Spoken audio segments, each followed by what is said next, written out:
बारामूला से बडगाम तक जाने के लिए दो रास्ते थे। एक तो ये कि पहले श्रीनगर जाया जाए और वहाँ से बडगाम का रुख किया जाए, और दूसरा रास्ता करोड़ और मागाम नामी कस्बों से होकर जाता था। उस रास्ते से फासला निस्बतन कम था। इस तरफ कोई बाकायदा और पुख्ता सड़क भी नहीं थी। पथरीले रास्ते थे जिन पर कुठारा सी बसें या जीपें चलती थी, लेकिन इस तरफ भी भारतीय फौजियों के दस्ते पेट्रोलिंग करते रहते थे। हकीकत तो ये थी कि वादी कश्मीर का कोई भी इलाका उनके नापाक कदमों से महफूज नहीं था, मगर फौजियों की कड़ी पेट्रोलिंग के बावजूद मुजाहिदीन अपनी सरगर्मियां जारी रखे हुए थे। बारामूला से बडगाम पहुंचने का एक तीसरा रास्ता भी था, जिसे बाकायदा रास्ता नहीं कहा जा सकता था। पहाड़ों में बल खाती हुई तंग सी पगडंडियां थीं जिन पर पैदल या सिर्फ खच्चरों पर सफ़र किया जाता था, और कोई सवारी इन रास्तों पर सफ़र नहीं कर सकती थी। मुजाहिदीन आमतौर पर ऐसे ही रास्तों पर पैदल, खच्चरों या फिर कभी कभार मोटरसाइकिल पर सफ़र किया करते थे। ऐसे रास्ते मुजाहिदीन के लिए सबसे ज़्यादा महफूज थे, क्योंकि भारतीय सुरमा इन तंग रास्तों की तरफ आने की हिम्मत नहीं कर सकते थे। डॉक्टर मरियम ने यही तीसरा रास्ता इख्तियार करने का फैसला किया था, क्योंकि इसे लेने के लिए एक मोटरसाइकिल सवार मुजाहिद गार में पहुंच गया था। डॉक्टर मरियम ने अपने कपड़े का मैला सा थैला कांधे पर लटकाया, मेरे करीब बैठकर कई मिनट तक हिदायत देती रही। मैं ज़्यादा न चलूँ फिरूँ, कांधे को ज़्यादा हरकत न दूँ, वगैरह वगैरह। उसने चंद पीर और ज़ैगम को भी हिदायत कर दी थी कि मेरा हर तरह से ख्याल रखें। डॉक्टर मरियम के जाने के बाद उन दोनों ने वाकई मेरा बहुत ख्याल रखा। मुझे वक्त पर रोटी और चाय मिलती रही। ज़ैगम बाकायदगी से सुबह शाम मेरे कांधे की मालिश भी करता रहा। तीसरे रोज़ चंद पीर बहुत दूर जाकर एक पहाड़ी बकरा शिकार कर लाया। इसने बड़ी महारत से बकरे की खाल उतारी और गोश्त के बड़े बड़े पार्चे बना डाले। ये काम वो इस गार के दूसरे हिस्से में कर रहा था, और मैं भी अपनी जगह से उठकर उसके करीब आ गया था। चंद पीर ने बकरे की दोनों रानें अलग कर ली और बाकी गोश्त नमक लगाकर इस तरह संभाल कर रख दिया कि कम अज़ कम एक हफ्ते तक ख़राब न हो सके। उसने गार के कोने में आग जलाई और रानें भूनने लगा। लकड़ियों का धुआं ऊपर जाकर गार की छत में कहीं गायब हो रहा था। मैं अलाव के करीब एक पत्थर पर बैठा बड़ी दिलचस्प नज़रों से रोस्ट होती हुई बकरे की रानों और कभी ज़ैगम की तरफ देखता रहा। मरियम 4 दिन बाद लौटी थी। वो बडगाम से वापसी पर श्रीनगर भी होकर आई थी, जहाँ से कुछ दवाएं वगैरह खरीदी थी। 1 महीना गुजर गया। इस दौरान कमांडर मुहिबुल्लाह भी 2-3 चक्कर लगा चुका था। उससे मुझे वादी के मुख्तलिफ मकामात पर मुजाहिदीन की सरगर्मियों का पता चलता रहता था। भारतीय वहशियों के खिलाफ उनकी सरगर्मियाँ जारी थी। भारतीय फौजियों से छोटी छोटी झड़पें होती रहती थी, जिनमें भारतीयों को काबिल कदर जानी और माली नुकसान पहुंचाया जा रहा था। मुजाहिदीन छापा मार कार्रवाई मुकम्मल करके पहाड़ों में रोपोश हो जाते और भारतीय फौजी उनकी तलाश के बहाने कुर्बो जवार की बस्तियों पर हल्ला बोल देते और बेगुनाह बूढ़ों, मासूम बच्चों और औरतों को तशद्दुद का निशाना बनाते। औरतों के साथ ज्यादती उनका मामूल बन चुका था। इस किस्म की खबरें भी मिलती रहती थी कि फला बस्ती से भारतीय फौजी किसी औरत को उठा कर ले गए और इज्तिमाई आबरू रेजी के बाद उसे जंगल में फेंक कर चले गए। इस किस्म की खबरें सुनकर मेरा खून खौल उठता। मैं नीलम और हमीदा की नची हुई लाशें देख चुका था, जिन्हें इज्तिमाई ज्यादती का निशाना बनाकर मौत के घाट उतार दिया गया था। मेरी बहन ज़ैनब लापता थी। उसके बारे में भी मैं किसी खुशफहमी में मुब्तला नहीं था। उसे भी हवस का निशाना बनाकर या तो ख़त्म कर दिया गया होगा और या उनकी कैद में पड़ी सिस्कियाँ भर रही होगी। मैं अबगार में पड़े पड़े उकता चुका था। मेरी टांग और दूसरे जख्म बिल्कुल ठीक हो चुके थे। मुझे अब चलने फिरने या हरकत करने में कोई तकलीफ नहीं होती थी। ताहम कांधे में कुछ तकलीफ अभी बाकी थी, लेकिन मेरा ख्याल था कि अपनी मामूल की सरगर्मियाँ शुरू कर दूँ तो ये तकलीफ भी ख़त्म हो जाएगी। उस रोज़ एक और ख़बर ने मुझे झंझोड़ कर रख दिया। गुज़श्ता रात एक झड़प में भारतीय फ़ौज का एक मेजर और 7 फौजी मुजाहिदीन के हाथों मारे गए। इस झड़प में 2 मुजाहिद भी शहीद हुए, जबकि दूसरे मुजाहिदीन पहाड़ियों में रोपोश हो गए। भारतीय फौजियों का एक दस्ता शहीद होने वाले मुजाहिदीन की लाशें लेकर पतन पहुंच गया। पतन ज़्यादा बड़ा कस्बा नहीं था। भारतीयों ने मुजाहिदीन की लाशें कस्बे के मरकजी चौक पर डाल दी और ऐलान कर दिया कि यहाँ पनाह लेने वाले मुजाहिदीन को उनके हवाले कर दिया जाए, मगर किसी मुजाहिद ने पतन का रुख नहीं किया था। भारतीय फौजियों ने संगदिल और बर्बरियत का एक और मुजाहिरा करते हुए दोनों शहीद मुजाहिदीन की आंखें निकाल दी और संगीनों से उनके पेट चाक कर दिए और लाशों को टांगों से पकड़कर चौक में घसीटने लगे। मुजाहिदीन की लाशों की यह बेहुरमती कस्बे वालों के लिए नाकाबिल बर्दाश्त थी, मगर वो सब निहत्ते थे, कुछ नहीं कर सकते थे। लेकिन 2 नौजवानों की कुव्वत बर्दाश्त जवाब दे गई। वो अल्लाह अकबर का नारा बुलंद करते हुए भारतीय फौजियों पर टूट पड़े। भारतीय फौजी ये समझे कि गांव में छुपे हुए मुजाहिदीन ने उन पर हमला कर दिया है। फौजियों ने अंधाधुंध फायर खोल दिया। उन पर झपटने वाले दोनों नौजवान छलनी होकर गिर पड़े। अंधाधुंध बरसाई जाने वाली गोलियों ने कई और बेगुनाहों को भी छाड़ लिया। भारतीय दरिंदे कई बेगुनाहों की लाशें गिराकर भाग गए। इस किस्म के वाक़यात रोज़ का मामूल बन चुके थे। मेरी कुव्वत बर्दाश्त भी अब जवाब देती जा रही थी और उस रोज़ जब कमांडर मुहिबुल्लाह कुछ देर के लिए आया तो मैंने उस पर अपनी उकताहट और बेजारी का इजहार कर ही दिया। कमांडर ने सवालिया नज़रों से डॉक्टर मरियम की तरफ देखा। अब ये बिल्कुल ठीक ठीक है और मेरा ख्याल है आपका साथ दे सकता है, डॉक्टर मरियम ने मुस्कुराते हुए कहा। मेरे होंठों पर भी मुस्कुराहट आ गई और मैं उछलकर अपनी जगह से खड़ा हो गया। मेरे ख्याल में तुम्हें कुछ और आराम की ज़रूरत है, लेकिन एक अहम मिशन में मुझे तुम्हारी ज़रूरत है, इसलिए मरियम की बात भी मान लेता हूँ। तुम तैयार हो जाओ, हम आधे घंटे बाद यहाँ से रवाना हो जाएंगे। कमांडर मुहिबुल्लाह ने मेरी तरफ देखते हुए कहा। मेरे जिस्म पर उस वक्त एक लंबा सा कुर्ता और घुटनों तक निकर थी। मुझे याद था कि 1 महीने पहले जब भारतीय फौजियों ने हमारे कस्बे पर हमला किया था तो मैंने पैंट और शर्ट पहन रखी थी, जबकि मेरी टांग के जख्मों की मरहम पट्टी करने के लिए मेरी पतलून को काट कर निक्कर बना दिया गया था। बाद में मैंने एक साथी मुजाहिद का कुर्ता पहन लिया, जबकि जिस्म के निचले हिस्से पर वही निक्कर थी। 1 मिनट में तुम्हें ज़ैगम के कपड़े देती हूँ, वो पहन लो, मरियम कहते हुए गार के दूसरे हिस्से में चली गई। मैं भी उसके पीछे ही चल पड़ा। ये गार बहुत बड़ा और कई हिस्सों पर मुश्तमिल था। एक हिस्से में राशन और ज़रूरियात का दीगर सामान रखा हुआ था, एक हिस्सा किचन बना हुआ था। उस तरफ की छत और दीवारें धुएं से काली हो रही थी, बाकी 2 हिस्से रिहाइश के लिए इस्तेमाल होते थे। ये गार अगरचे पहाड़ के अंदर खासी गहराई में थी, लेकिन यहाँ घुटन का एहसास बिल्कुल नहीं था।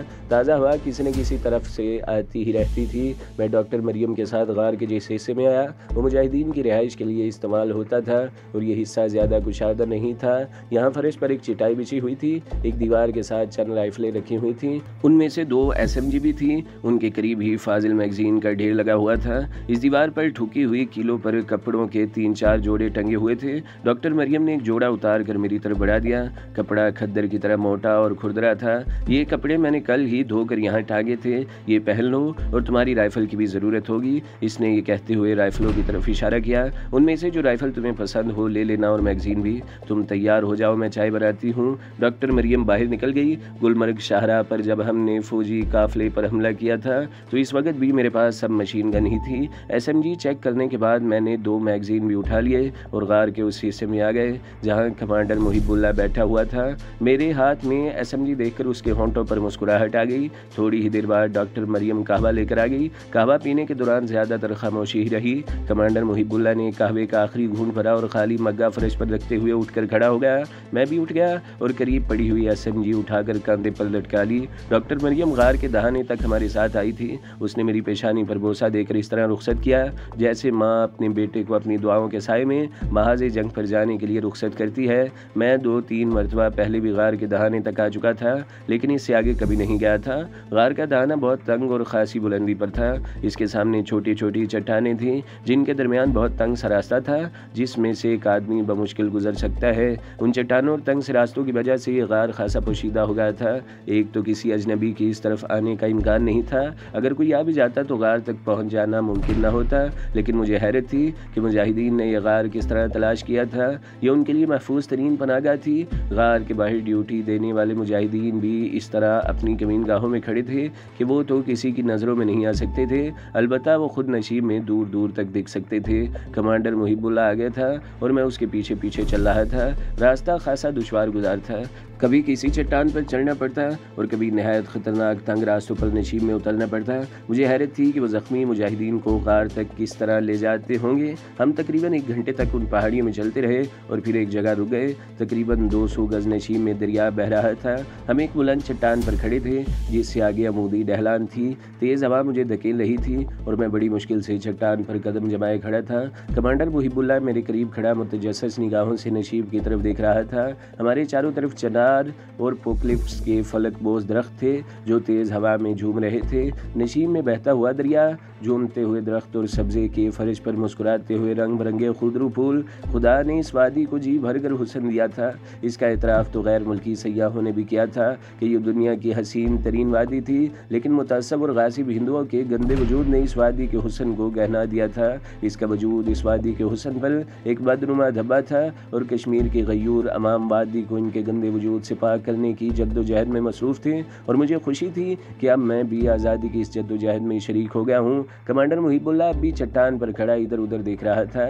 मुझे लगा जैसे वो रास्ता भूल गया हो। मैंने सवालिया निगाहों से उसकी तरफ देखा तो जैसे उसने मेरा जहन पढ़ लिया। मुस्कुराते हुए बोला, मैं रास्ता नहीं भूला हूँ, इन पहाड़ी रास्तों से तो मैं अपने हाथ की लकीरों की तरह वाकिफ़ हूँ। उसने एक बार फिर इधर उधर देखा और बात जारी रखते हुए गोया हुआ, आमतौर पर हम दूसरा रास्ता इख्तियार करते हैं जो कदरे तवील है। तुम्हारी वजह से आज आज मैं इस तरफ से आया हूँ। ये रास्ता कठिन ज़रूर है मगर आधे का फ़र्क पड़ जाता है। आओ मेरे साथ। वो चट्टान की अमूदी ढलान से नीचे उतरने लगा।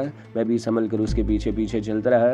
ढलान ख़त्म हो गई मगर हम सब्ज़े से ढकी हुई पहाड़ियों में मुसलसल नशीब की तरफ जा रहे थे और बिलाखिर तकरीबन आधे घंटे बाद चट्टानों से निकलकर हम दरिया के सामने पहुंच गए। दरिया का मुंह ज़ोर पानी बड़े बड़े पत्थरों से टकरा था, उछलता हुआ बह रहा था। हम दरिया के साथ साथ पत्थरों की आड़ में चलते रहे और फिर बतदरीज किनारे से दूर हटते हुए एक बार फिर चट्टानों में दाखिल हो गए। इस मर्तबा हमें चट्टानों में ज़्यादा अंदर तक नहीं जाना पड़ा। मुहिबुल्लाह चट्टानों में एक तंग सी दरार के करीब रुक गया। उसने मुड़कर मेरी तरफ देखा और इस दरार में दाखिल हो गया। मैंने भी इसकी तकलीद की।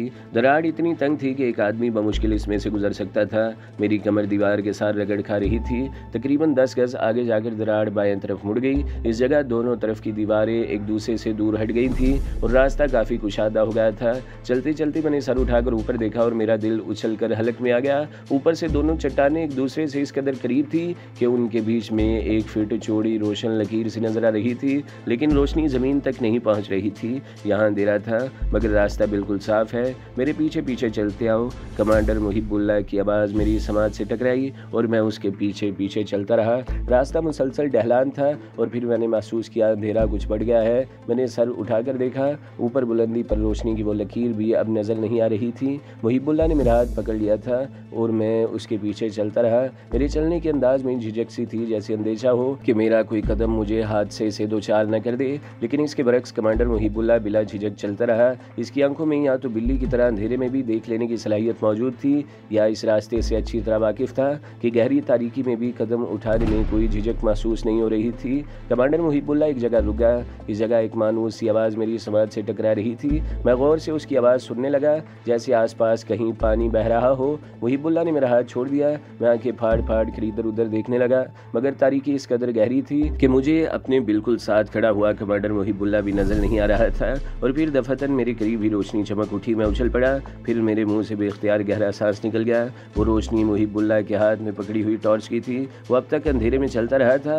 उसके कदम उठाने में ज़रा भी झिझक नहीं थी, लेकिन अब शायद आगे रास्ता मखदूश था जिस वजह से उसे टॉर्च रोशन करनी पड़ी थी। टॉर्च की रोशनी इधर उधर हरकत कर रही थी। मैं गहरे गहरे सांस लेते हुए रोशनी के साथ साथ दीदे घुमा रहा था। हम एक तंग सी दरार के रास्ते चट्टानों में दाखिल होकर मुसलसल नशीब की तरफ चलते रहे थे। अब ये जगह एक बहुत कुशादा सुरंग का मंजर पेश कर रही थी और समाज से टकराने वाली उस आवाज़ के बारे में शुबा दुरुस्त निकला। ये सुरंग तकरीबन 150 फीट कुशादा थी और इसके आधे से ज़्यादा हिस्से में जो निस्बतन नशीब की तरफ था पानी बह रहा था और इसकी गुनगुनाहट की आवाज़ मेरी समाज से टकरा रही थी।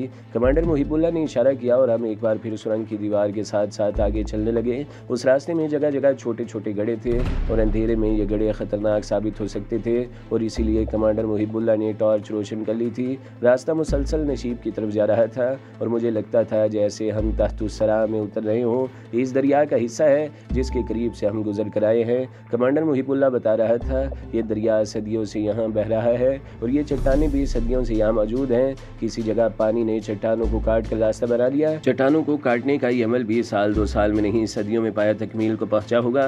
वो चंद लम्हों को खामोश हुआ, फिर बात जारी रखते हुए कहने लगा, ये गार या सुरंगें भी सदियों से यहाँ मौजूद हैं। इनके अंदर अब भी शिकस्त और रेख्त होती रहती है। हो सकता है कभी ये छत बैठ जाए और ये पुरस्रार गार भी आम लोगों की नज़रों में आ जाए, लेकिन फ़िलहाल तो ये सिर्फ मुजाहिदीन के इस्तेमाल में है। शायद कुदरत ने सदियों पहले ये गार हमारे लिए ही बनाए थे। मैं कमांडर की बातें सुनता हुआ खामोशी से उसके साथ साथ चलता रहा। चट्टानों के नीचे फैले हुए ये गार ऐसे थे कि उनमें फ़ौज की पूरी बटालियन छुपाई जा सकती थी या मुजाहिदीन अपना अड्डा बना सकते थे, लेकिन शायद ये सुरंगें इन दोनों मकासद के लिए मुनासिब नहीं थी। इसलिए यहाँ कोई खुफिया पनाहगाह कायम करने के बजाय इन सुरंगों को महज गुजरगाह के तौर पर इस्तेमाल किया जाता था। ये सुरंगें सिर्फ हमारे इल्म में नहीं हैं, भारतीय फौजी भी इनसे वाकिफ़ हैं। कमांडर मुहिबुल्लाह जैसे मेरे दिल की बात जान कर रह गया, लेकिन वो सिर्फ एक रास्ते से वाकिफ़ था और इस तरफ से वो भी कुछ ज़्यादा अंदर तक नहीं आए क्योंकि इस दहाने से तकरीबन 50 गज आगे पानी गहरा है। वो इस दहाने के चंद गज आगे आकर वापस चले जाते हैं। उनके ख्याल में फ़रार होने वाले मुजाहिदीन इस तरफ नहीं आ सकते। वो चंद लम्हों को खामोश हुआ, फिर बात जारी रखते हुए बोला, लेकिन मुजाहिदीन ने भी फ़रार के ऐसे ऐसे रास्ते तलाश कर रखे हैं जिनका वो तसव्वुर भी नहीं कर सकते और ये रास्ते तकरीबन 40 साल से मुजाहिदीन के लिए हैं। उन पर बेपनाह तशद्दुद भी किया गया, लेकिन उन्होंने अपनी जान तोड़ दी, लेकिन ये राज फाश नहीं होने दिए। हम इन पुरस्रार सुरंगों में तकरीबन 2 मील का फासला तय कर चुके चुके थे और मुझे हैरत हो रही थी कि ये सुरंगें कहाँ से कहाँ तक फैली हुई हैं। निसफ मील का मजीद फासला तय करने के बाद ये सुरंग 2 हिस्सों में तकसीम हो गई। खलील के 2 शाख की तरह हम दाएं तरफ वाली सुरंग में मुड़ गए। उस तरफ सामने बहुत दूर रोशनी का एक नुक्ता सा नजर आ रहा था। कमांडर मुहिबुल्लाह ने टॉर्च बुझा दी और तारीकी में उसकी आवाज़ मेरी समाज से टकराई। वो सामने उस सुरंग का दहाना है जिसके बारे में भारतीय फौजी भी जानते हैं। वो कह रहा था, आगे चंद गज तक ज़रा दुश्वार है लेकिन ख़तरनाक नहीं। दीवार का सहारा लेकर चलते रहो। गहरी तारीकी में हाथ को हाथ सुझाई नहीं दे रहा था। यहाँ पानी दीवार के साथ था। मेरे पैर टखनों तक पानी में डूबे हुए थे। मैं दोनों हाथों से दीवार का सहारा लेकर टटोल कर कदम रखता हुआ आगे बढ़ता रहा। सामने सुरंग के दहाने का वो रोशन नुक्ता शैतान की आंख की तरह मुझे घूरता हुआ महसूस हो रहा था। तकरीबन 20 गज का फासला तय करने के बाद वो सुरंग एक बार फिर दाएं तरफ मुड़ गई। मैं भी दीवार के साथ चलता हुआ इस तरफ मुड़ गया। कमांडर मुहिबुल्लाह ने टॉर्च रोशन कर ली। वो मुझसे चंद गज आगे था। इस सुरंग में पानी ज़्यादा नहीं था। हम जैसे जैसे आगे बढ़ रहे थे पानी कम होता जा रहा था। साफ महसूस हो रहा था कि इस मरतबा हम नशीब की बजाय बुलंदी की तरफ जा रहे हैं। अब आगे पानी भी नहीं रहा था और सुरंग भी बतदरीज तंग होती जा रही थी। कमांडर मुहिबुल्लाह एक बार फिर रुक गया। आगे सुरंग बंद हो गई थी। दीवार नाहमवार थी। पत्थर बाहर को उभरे हुए थे। वो चंद लम्हे टॉर्च की रोशनी में इन पत्थरों को देखता रहा, फिर बड़ी फुर्ती से उन पत्थरों के सहारे ऊपर चढ़ता चला गया। तकरीबन 15 फीट ऊपर जाकर वो आगे को निकली हुई एक कॉर्नर पर टिक गया और टॉर्च का रुख नीचे की तरफ करते हुए बोला, आ जाओ, डरो नहीं, तुम्हें ऊपर आने में कोई मुश्किल पेश नहीं आएगी। मैंने कांधे पर लटकी हुई राइफल को दुरुस्त किया और उभरे हुए पत्थरों का सहारा लेकर ऊपर चढ़ने लगा। मुझे वाकई कोई मुश्किल पेश नहीं आ रही थी। स्कूल के ज़माने में मैं अपने दोस्तों के साथ खेलता हुआ कस्बे के बाहर पहाड़ियों पर चला जाता था। खतरनाक चट्टानों पर चढ़ना मेरी हॉबी थी। हम दोस्तों में शर्तें लग जाती कि कौन पहले चट्टान की चोटी में पहुंचता है। मैं कभी पहले नंबर पर आता और कभी दूसरे नंबर पर। मेरा वो तजुर्बा अब मेरे काम आ रहा था और मुझे यकीन था कि आइंदा भी बचपन और लड़कपन के वो तजुर्बात मेरे काम आते रहेंगे। मैं काफ़ी ऊपर पहुंच चुका था। कॉर्नर पर घुटनों के बल बैठे हुए कमांडर मुहिबुल्लाह ने मेरा हाथ पकड़कर मुझे ऊपर खींच लिया।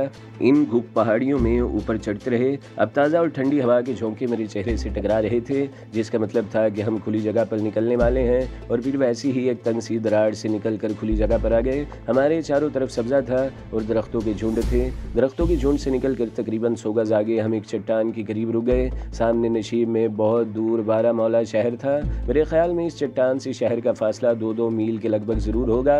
अगर हम दूसरे रास्ते से आते तो इस तरफ निकलते। कमांडर मुहिबुल्लाह ने नीले पत्थरों वाली एक चट्टान की तरफ इशारा किया, लेकिन इस तरफ से फासला बहुत ज़्यादा है। जबकि हमने इस रास्ते से आकर आधा वक्त बचा लिया है। वो सामने बारामौला है, लेकिन हम शहर की तरफ नहीं जाएंगे। इस तरफ आ जाओ। मैं कमांडर मुहिबुल्लाह के साथ दाएं तरफ की चट्टानों पर उतरने लगा। नोकदार चट्टानों का सिलसिला जल्द ही ख़त्म होगा।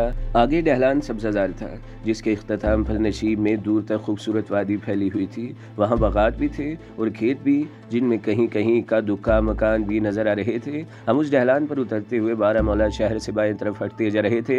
हम खेतों और बागों में से गुजरते हुए एक मकान के सामने पहुंच गए। 2 आदमी अचानक ही किसी तरफ से निकलकर हमारे सामने आ गए। वह अधेड़ उम्र थे, मगर उनके हाथ पैर खासी मजबूत थे। बाकी लोग कहाँ है गफूरे? कमांडर मुहिबुल्लाह ने उसमें से एक से हाथ मिलाते हुए कहा। इधर उधर बिखरे हुए हैं, गफूर नामी उस शख्स ने जवाब दिया। दरअसल 1 घंटा पहले पुलिस की एक जीप इधर आई थी। मैंने लड़कों को खेतों में इधर उधर निकाल दिया। पुलिस क्यों? मुहिबुल्लाह की आंखों में उलझन सी तैर गई। एक मुलजिम पुलिस की हिरासत से भाग निकला था, गफूरे ने जवाब दिया। तकरीबन 4 हफ्ते पहले उसे अपने एक दोस्त को कत्ल करने के इल्ज़ाम में गिरफ्तार किया गया था। आज उसे पहली मरतबा अदालत में पेश करने के लिए ले जाया जा रहा था कि रास्ते में मौका मिलते ही एक पुलिस वाले को जख्मी करके भाग निकला। वो पुलिस की राइफल भी लगाया था। पुलिस वालों का कहना है कि उसे फरार होकर इस तरफ आते हुए देखा गया है। मेरा ख्याल है वो पहाड़ियों की तरफ निकल गया होगा और जाहिर है पुलिस वाले इसके पीछे इन पहाड़ियों में नहीं जा सकते। यहीं से पूछगछ करके दूसरी तरफ चले गए होंगे। हाँ, कमांडर मुहिबुल्लाह हंकार भर कर रह गया। गफूर और इसका साथी गहरी नज़रों से मेरी तरफ देख रहे थे, लेकिन मुहिबुल्लाह ने उनसे मेरा तारुफ कराना ज़रूरी नहीं समझा था। वो मकान के दरवाजे की तरफ बढ़ते हुए बोला, तुम हमारे लिए चाय बनाओ और तुम लड़कों को इतला कर दो कि शाम का अंधेरा फैलते ही यहाँ आ जाए। हमें आज रात गुलमर्ग की तरफ जाना है। गफूर सर हिलाता हुआ एक तरफ चला गया। उसने मुहिबुल्लाह का पैगाम दूसरे आदमी के गोश गुजार कर दिया, जो खेतों की तरफ चला गया। आधे घंटे बाद गफूरा चाय बना कर ले आया। मैं उस वक्त फर्श पर बिछे हुए नुमदे पर लेटा हुआ था। इस कठिन सफ़र ने मुझे बुरी तरह थका दिया था। अगर महीना भर बीमार न रहा होता तो मुझे इस सफ़र की परवाह भी ना होती। मैं उठकर बैठ गया। चाय के साथ एक प्लेट में तले हुए भेड़ के गोश्त के कुतले भी थे।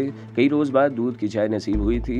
गोश्त के तले हुए कुतरे भी मज़ेदार थे। हम अपने ठिकाने से दोपहर 12 बजे के करीब रवाना हुए थे और इस वक्त 4 बजने वाले थे। भूख लग रही थी, इसलिए मैंने खूब पेट भर कर गोश्त खा लिया, जिसका नतीजा ये हुआ कि पेट भरते ही मुझ पर ग़नूदगी सी तारी होने लगी और मैं वहीं टांगे फैला कर लेट गया। शदीद थकन की वजह से मैं नींद में भी बेचैन सा रहा, इसलिए ज़्यादा देर तक सो भी ना सका। जब मेरी आँख खुली तो इस वक्त कमरे में कमांडर मुहिबुल्लाह के पास 2 और आदमी बैठे हुए थे। उनमें से एक की उम्र 35 के लगभग रही होगी, जबकि दूसरा 25-26 साल से ज़्यादा का नहीं था। दोनों ने लंबे लंबे चोगे पहन रखे थे और सिरों पर टोपियाँ थी। मुहिबुल्लाह उनसे शायद कोई प्रोग्राम तय कर रहा था। इस वक्त वो उन दोनों की तरफ देखते हुए कह रहा था, तुम दोनों इस वक्त मांदर की तरफ रवाना हो जाओ। कमांडर रशीद के आदमी वहाँ इंतज़ार कर रहे होंगे। उनसे कहना कि कमांडर रशीद को मेरा पैगाम पहुँचा दें कि हम सुबह 4 बजे तयशुदा मुकाम पर मिलेंगे। वो दोनों उठकर कमरे से बाहर चले गए। मैंने मुहिबुल्लाह का वो एक जुमला सुना था जिससे मुझे ये अंदाज़ा लगाने में दुश्वारी पेश नहीं आई कि 1 महीना पहले गुलमर्ग के करीब